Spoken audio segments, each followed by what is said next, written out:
कहानी की शुरुआत में हम एक जेल को देखते हैं जिसका नाम द शॉशैंक रिडेम्पशन है। यह दुनिया की सबसे सिक्योर तरीन जेल है। इस जेल में हजारों कैदी हैं, लेकिन आज तक इस जेल से कोई भी कैदी फरार नहीं हो सका, क्योंकि इस जेल की सिक्योरिटी बहुत ही ज्यादा स्ट्रिक्ट है। इस जेल में ऐसे कैदी भी हैं जिन्होंने अपनी पूरी जिंदगी इसी जेल में बिता दी, लेकिन इन्हें इस जेल से भागने का ख्याल तक नहीं आया, क्योंकि इस जेल से भागने की कोशिश करने वाले कैदी की सजा सीधा मौत है। अब यहाँ सीन कट होता है और हमें कोर्ट में एंडी नाम के एक आदमी को दिखाया जाता है, जो अमेरिका के एक बहुत ही बड़े बैंक का बैंकर है। जज उसे उसकी वाइफ और उसके लवर के मर्डर के इल्जाम में उम्र भर कैद की सजा सुनाता है, लेकिन एंडी कहता है कि मैंने ये मर्डर नहीं किए हैं। पर एंडी खुद को बेगुनाह साबित करने के लिए उसके पास कोई प्रूफ नहीं था, जिस वजह से कोर्ट का जज एंडी को उम्र भर कैद के लिए दुनिया की सबसे सिक्योर जेल दी शॉशैंक रिडेम्पशन भेज देता है। एंडी के साथ और भी कई सारे कैदी होते हैं, और जब इन कैदियों को जेल के अंदर लाया जाता है तब जेल के अंदर मौजूद बाकी कैदी आपस में शर्त लगाते हैं कि आज रात इन नए आने वाले कैदियों में से कौन सा कैदी रोएगा, और इसके लिए ये लोग एक डिब्बी सिगरेट की शर्त लगाते हैं। ये लोग बाहर लाइन से खड़े नए आने वाले कैदियों में से एक एक कैदी को चुन लेते हैं। तब रेड नाम का एक कैदी एंडी पर दांव लगाता है, क्योंकि उसे लगता है कि एंडी बहुत ही मासूम है और वो बहुत ही अमीर घर का है जिसने कभी तकलीफ नहीं झेली, इसलिए उसे लगता है कि वो आज रात सबसे पहले रोएगा। इसके बाद सभी कैदियों को लाइन से जेल के अंदर लाया जाता है और हर एक कैदी को उसके सेल में बंद कर दिया जाता है। कुछ देर बाद रात हो जाती है और तब पुराने कैदी नए आने वाले कैदियों पर चिल्लाने लगते हैं ताकि उनमें से कोई डर जाए और रोने लगे, और ऐसा ही होता है। इन नए आने वाले कैदियों में से एक कैदी फूट फूट कर रोने लगता है और कहता है कि मुझे घर जाना है। तब वहाँ गार्ड आते हैं और उसे रोने से मना करते हैं, लेकिन जब वो आदमी रोना बंद नहीं करता तब गार्ड उसे सेल से बाहर निकालकर इतना पीटते हैं कि वह बेहोश हो जाता है। दूसरी तरफ रेड एंडी पर लगाया हुआ दांव हार जाता है और रेड समझ जाता है कि एंडी बहुत ही स्ट्रांग है, क्योंकि इतना डराने के बावजूद उसने एक आवाज तक नहीं की। इसलिए अगले दिन रेड अपने साथी को सिगरेट का एक डिब्बा दे देता है, क्योंकि रेड एंडी पर लगाया हुआ दांव हार चुका था। तभी हम एंडी को देखते हैं जो अकेला चुपचाप ब्रेकफास्ट कर रहा होता है। तब एंडी की मुलाकात जेल के सबसे पुराने कैदी ब्रुक्स से होती है। ब्रुक्स को यहाँ इस जेल में लगभग 50 साल पूरे होने वाले हैं। एंडी समझदारी से ब्रुक्स से इस जेल के सभी छोटे बड़े रूल्स और हर एक कैदी के बारे में जानने की कोशिश करता है। तब ब्रुक्स एंडी को जेल का हर एक सीक्रेट बता देता है और वो एंडी से कहता है कि अगर तुम्हें जेल के बाहर से कुछ मंगवाना हो तो रेड नाम के कैदी के पास जाना। ये सुनते ही एंडी भी इंतजार नहीं करता और वह सीधा रेड के पास पहुंच जाता है और रेड से कहता है कि मैंने सुना है तुम बाहर से किसी भी चीज को अंदर मंगवा सकते हो। तब रेड कहता है हाँ मैं मंगवा सकता हूँ, लेकिन ऐसी चीज जो यहाँ से भागने या फिर किसी को मारने में काम ना आती हो। एंडी रेड से कहता है कि मुझे हैमर यानी एक हथौड़ा चाहिए। हथौड़े का नाम सुनते ही रेड कहता है कि तुम्हें हथौड़ा ही क्यों चाहिए, क्या तुम हथौड़े से किसी को मारने वाले तो नहीं हो? तब एंडी कहता है नहीं, मैं किसी को मारने वाला नहीं हूँ, मेरा यहाँ कोई भी दुश्मन नहीं है। ये सुनकर रेड कहता है कि तुम्हारा यहाँ दुश्मन तो नहीं है, लेकिन जल्द ही कुछ लोग तुम्हारे दुश्मन बनने वाले हैं। वो कुछ लोगों की तरफ इशारा करके एंडी को वार्न करता है कि इन लोगों की गंदी नजर तुम पर है, इसलिए इनसे बच कर रहना। अगले दिन एंडी के कहने पर रेड उसके लिए हैमर मंगवा देता है, और जब वो हथौड़ा देखता है तो रेड हंसने लगता है, क्योंकि हथौड़ा साइज में बहुत ही छोटा होता है। और रेड मन ही मन सोचता है कि इस हथौड़े से जेल में सुरंग बनाने में 600 साल लग जाएंगे। इसके बाद रेड ब्रुक्स के जरिए एंडी के सेल तक हथौड़ा पहुंचा देता है। ऐसे ही दिन बीतते हैं, और एक दिन जब एंडी लॉन्ड्री में काम कर रहा होता है तब वो 3 लोग जिनकी एंडी पर गंदी नजर होती है वो एंडी को पकड़ लेते हैं। एंडी उनसे अपने आप को छुड़ाने की कोशिश करता है, पर 3 लोगों को वह अकेले कंट्रोल नहीं कर पा रहा था, इसलिए ये तीनों पहले एंडी को खूब पीटते हैं और फिर एंडी के साथ गलत करते हैं। यह सिलसिला इसी तरह चलता रहता है। ये लोग हमेशा एंडी को पकड़ते और फिर उसे मारकर उसके साथ गलत करते रहते। इस तरह से 2 साल बीत जाते हैं और एक अनाउंस होता है कि छत की मरम्मत के लिए कुछ लोगों की जरूरत है। यहाँ कैदियों की एक टीम छत के काम के लिए तैयार हो जाती है,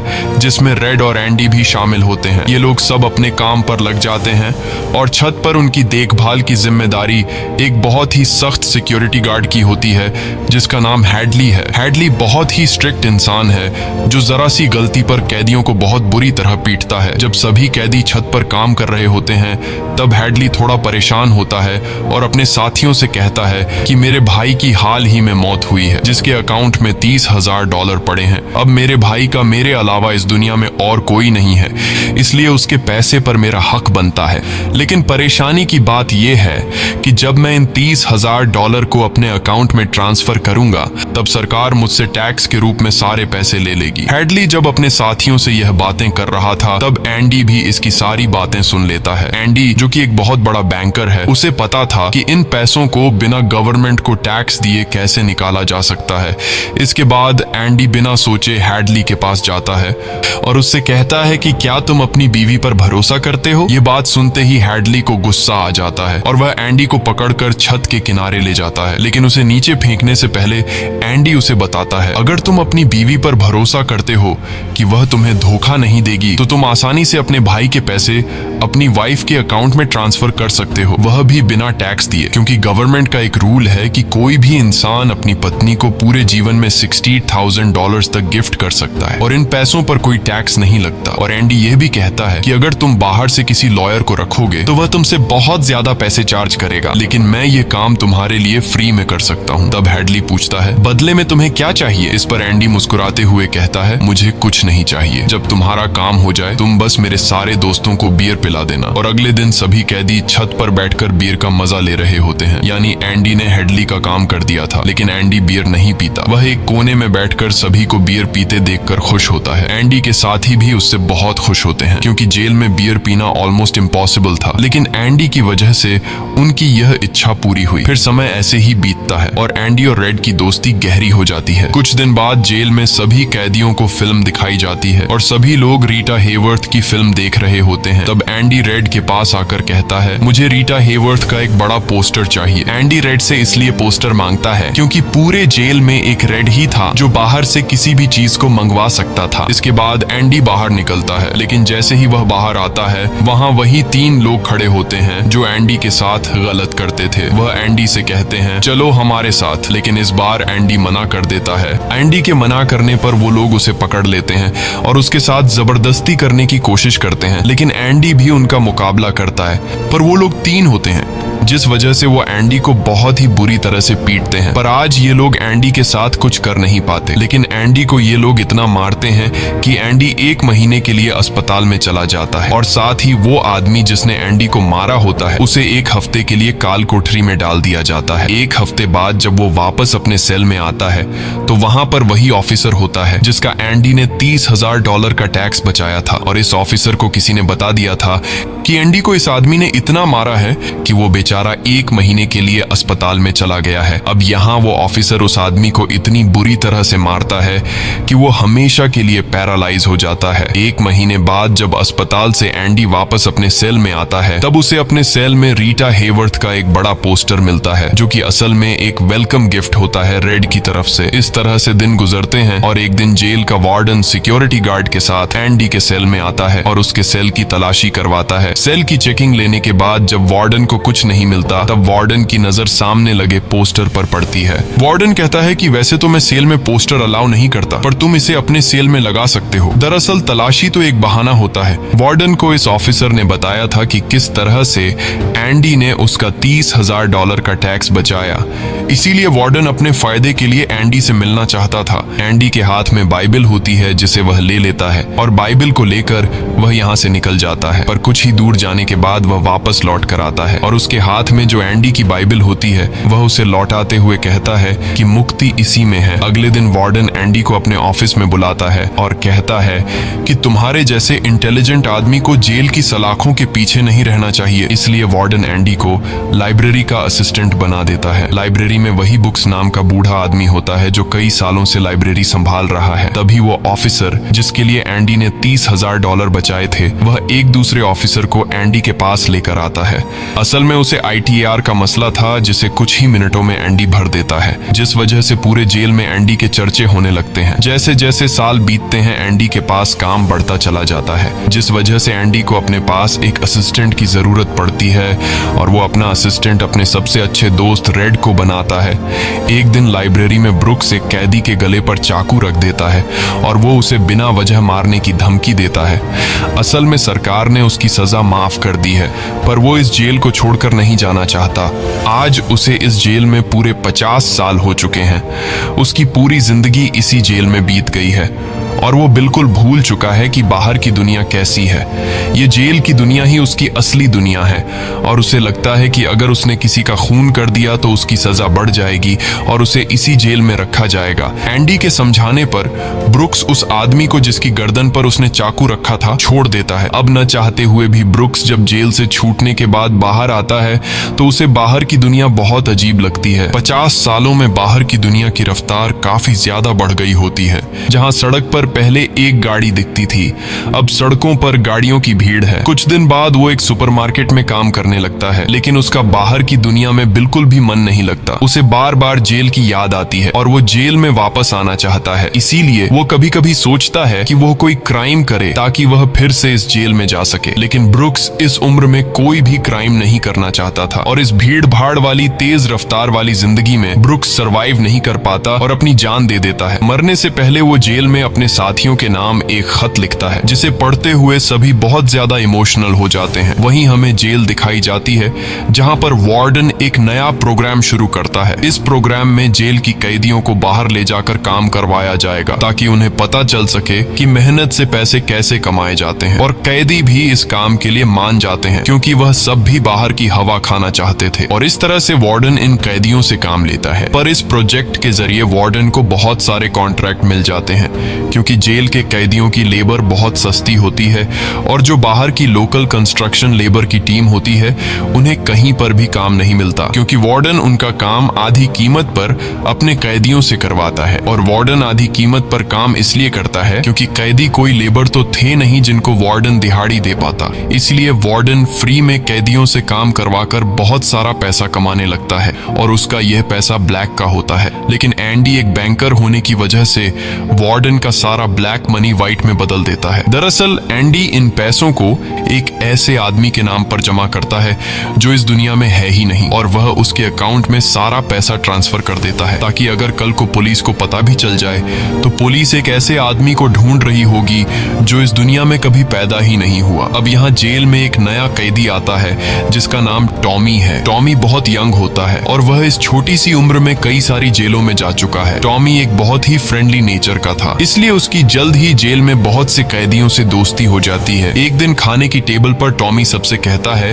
कि मैं पिछले कई सालों से चोरी कर रहा हूँ, इसलिए मैं यहाँ की कई सारी जेलों में जा चुका हूँ और इस बार भी मैं चोरी की वजह से इस जेल में आया हूँ। टॉमी की बात सुनते हुए एंडी उसे कहता है कि अगर तुम चोरी करने के बाद बार बार पकड़े जा रहे हो तो इसका मतलब ये है कि यह काम तुम पर सूट नहीं करता, इसलिए तुम्हें चोरी करना छोड़ देना चाहिए। टॉमी को एंडी की यह बात बिल्कुल ठीक लगती है, इसलिए टॉमी रेड से एंडी के बारे में जानकारी लेने लगता है। टॉमी रेड से कहता है कि एंडी बहुत ही इंटेलिजेंट और डिसेंट इंसान है, उसे जेल क्यों हुई है। रेड उसे बताता है कि एंडी एक बहुत बड़ा बैंकर था लेकिन उसने अपनी वाइफ और उसके लवर का कत्ल किया जिस वजह से उसे उम्र भर कैद हुई। यह सुनकर टॉमी सोच में पड़ जाता है, जैसे उसे कुछ याद आया हो। उसके बाद वह एंडी को बुला लेता है। अब टॉमी के सामने एंडी और रेड होते हैं। टॉमी इन दोनों को बताता है कि 4 साल पहले मैं एक जेल में गया था जहां पर मुझे एक कैदी मिला और उस कैदी ने मुझे बताया कि एक रात वह एक घर में चोरी करने गया। चोरी के दौरान उस घर का मालिक जाग गया। अब पकड़े जाने के डर से उसने उस घर के मालिक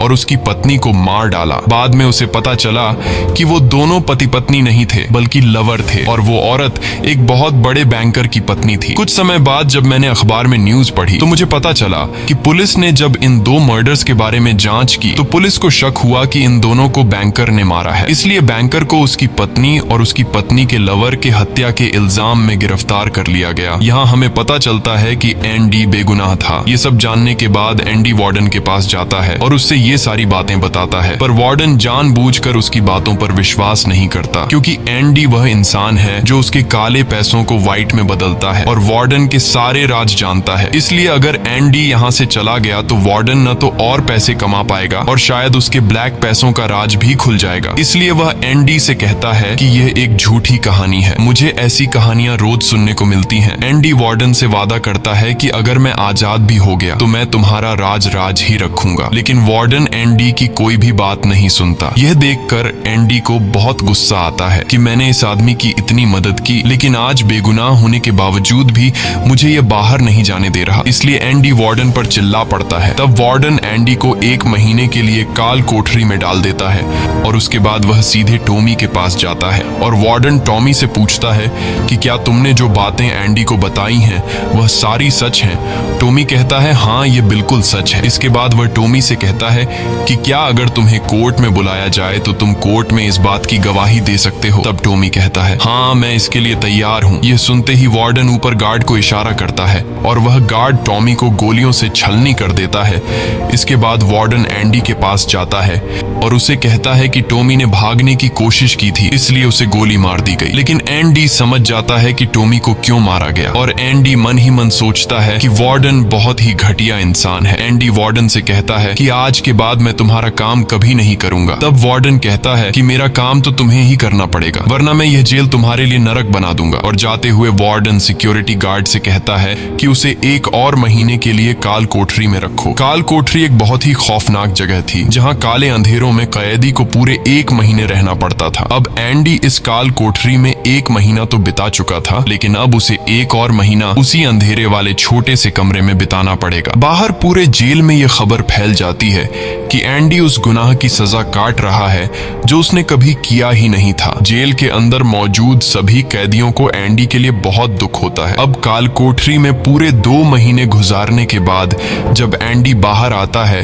तो रेड उसके पास आता है। एंडी रेड से पूछता है कि क्या तुम कभी इस जेल से बाहर निकल पाओगे? रेड कहता है हाँ, लेकिन तब जब मैं बहुत बूढ़ा हो गया होऊंगा और मेरा दिमाग काम करना बंद कर देगा। एंडी कहता है कि मैं यहाँ से निकलकर मेक्सिको जाऊंगा। मेक्सिको में समुद्र किनारे एक बहुत खूबसूरत जगह है। कहा जाता है कि इंसान अपने आप को वहाँ खो देता है। मैं वहाँ अपना एक रेस्टोरेंट खोलूंगा, समुद्र किनारे अपनी नाव की रिपेयर करूंगा और वहाँ मुझे एक जोगाड़ी आदमी की जरूरत पड़ेगी जो मेरे लिए बाहर से सामान लाया करेगा। असल में वह रेड की तरफ इशारा कर रहा था। रेड ये सुनकर कहता है कि उम्मीद बहुत खतरनाक चीज होती है, ये इंसान को पागल तक कर देती है। तुम्हें सच्चाई की दुनिया में वापस लौटना होगा। मेक्सिको यहाँ से बहुत दूर है। ये कहकर रेड वहाँ से जाने लगता है, लेकिन जाने से पहले एंडी रेड से कहता है कि वादा करो कि अगर तुम कभी यहाँ से रिहा हुए तो मेरा एक काम करोगे। रेड कहता है हाँ, मैं जरूर करूंगा। तब एंडी रेड को एक एड्रेस बताता है और कहता है कि जब भी तुम यहाँ से छूट जाओ तो उस जगह जाना जहाँ एक बड़े मैदान के बीच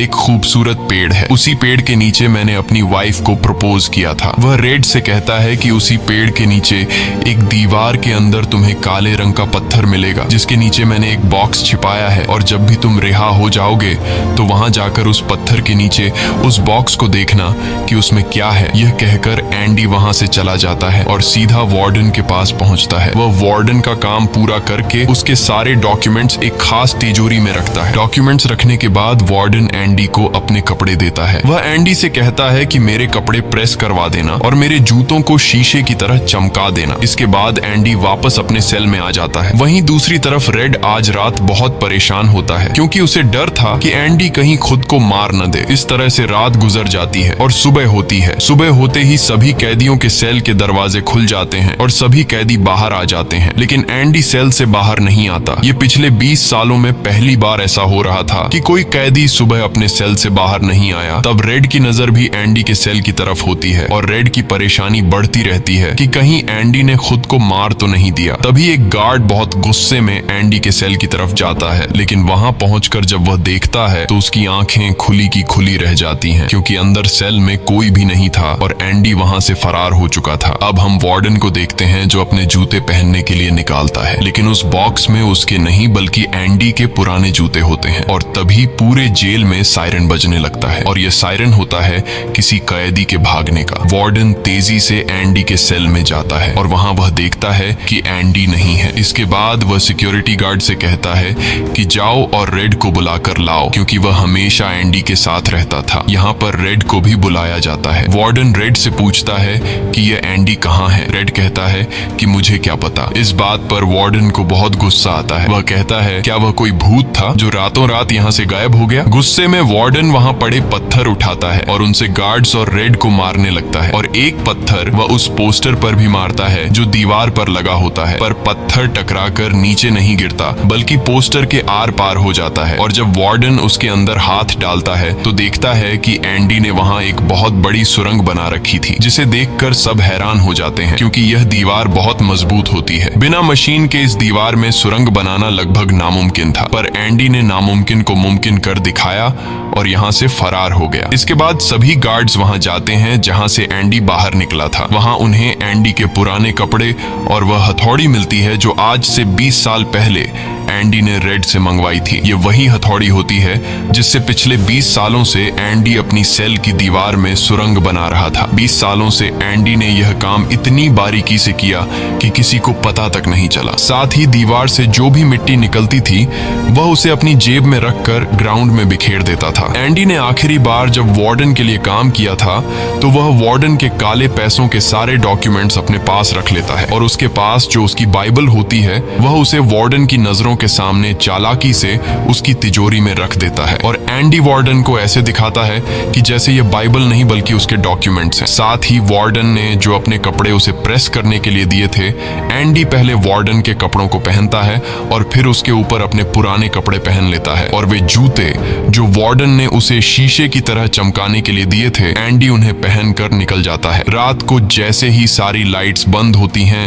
एंडी अपने सेल में की गई सुरंग से बाहर निकलता है। इसके बाद वह एक गटर का पाइप तोड़ता है और उस पतले से गटर के पाइप में रेंगता हुआ उस जेल से फरार हो जाता है जिससे आज तक कोई भी भाग नहीं सका था। हालांकि एंडी जिस गटर के पाइप से रेंगता हुआ बाहर निकला था वह लगभग 2 किलोमीटर लंबा था। अगली सुबह एंडी उस बैंक में जाता है जहां पर वार्डन का सारा ब्लैक पैसा होता है। ये पैसे एक ऐसे आदमी के नाम पर होते हैं जो इस दुनिया में है ही नहीं। ये सारा डॉक्यूमेंट्स का खेल एंडी ने ही तो बनाया था और बैंक में उस अकाउंट के ओनर का जो सिग्नेचर था वह जेल से एंडी किया करता था। इसलिए एंडी को वार्डन का सारा पैसा निकालने में कोई मुश्किल नहीं होती। एंडी के पास उस आदमी के नाम के सारे डॉक्यूमेंट्स होते हैं, इसलिए एंडी बैंक्स में जाकर सारे पैसे निकाल लेता है और ये पैसे होते हैं $3,70,000। यानी कि एंडी न केवल आजाद हुआ बल्कि वह पैसों से माला माल भी हुआ। और यहाँ हमें पता चलता है कि एंडी जिस दिन से उस जेल में एंटर हुआ था उसी दिन से वह इस काम की प्लानिंग कर रहा था। वार्डन ने एंडी के साथ जेल में बहुत बुरा सलूक किया था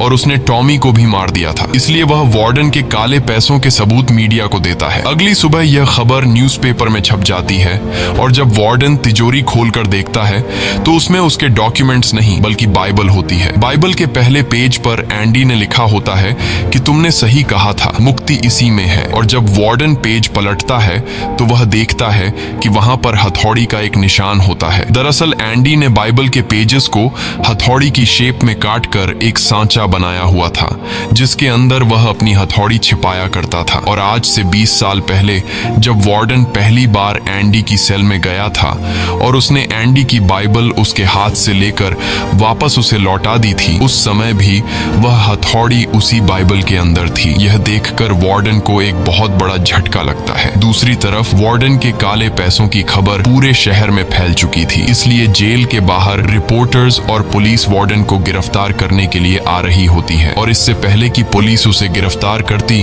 वार्डन अपने आप को गोली मार देता है। कुछ समय बीतने के बाद एंडी के दोस्त रेड की सजा भी माफ कर दी जाती है और उसे गवर्नमेंट की तरफ से एक नौकरी भी दिलाई जाती है। पर बाहर की दुनिया में रेड का दिल बिल्कुल नहीं लगता क्योंकि उसने अपनी जिंदगी के 40 साल जेल में गुजारे थे। रेड भी उसी कमरे में रहता है जहां पर ब्रुक्स रहा करता था और रेड भी अपनी जान देना चाहता है, पर तभी उसे याद आता है कि उसने एंडी से वादा किया था। इसके बाद वह उस जगह के लिए गाड़ी में रवाना हो जाता है और वह उस बड़े घास के मैदान में जाता है जहां पर एक बहुत बड़ा पेड़ होता है, साथ ही पत्थरों की दीवार भी होती है। उस दीवार पर एक काले रंग का पत्थर होता है और जब वह उस पत्थर को उठाता है तो उसके नीचे एक बॉक्स होता है। उस बॉक्स के अंदर कुछ पैसे और एक लेटर होता है। ये लेटर एंडी का होता है। उस लेटर में लिखा होता है कि एंडी रेड का उसी जगह पर इंतजार कर रहा है जिस जगह के बारे में एंडी ने रेड को जेल में बताया था। उसके आगे एंडी ने लिखा होता है कि उम्मीद अच्छी चीज होती है। इसके बाद रेड उस जगह पहुंच जाता है और जब वह समुद्र किनारे जाता है तो वो देखता है कि एंडी नाव में बैठकर अपनी नाव ठीक कर रहा है। यह जगह, यह सब कुछ एंडी का वह सपना होता है जो उसने जेल में रेड से शेयर किया था और रेड ने कहा था कि उम्मीद अच्छी नहीं होती। इसके बाद यह दोनों एक दूसरे को गले लगाते हैं और इसी के साथ ये कहानी खत्म हो जाती है। अगर आपको यह वीडियो अच्छी लगी हो तो हमारे चैनल को सब्सक्राइब और वीडियो को लाइक जरूर कीजिएगा।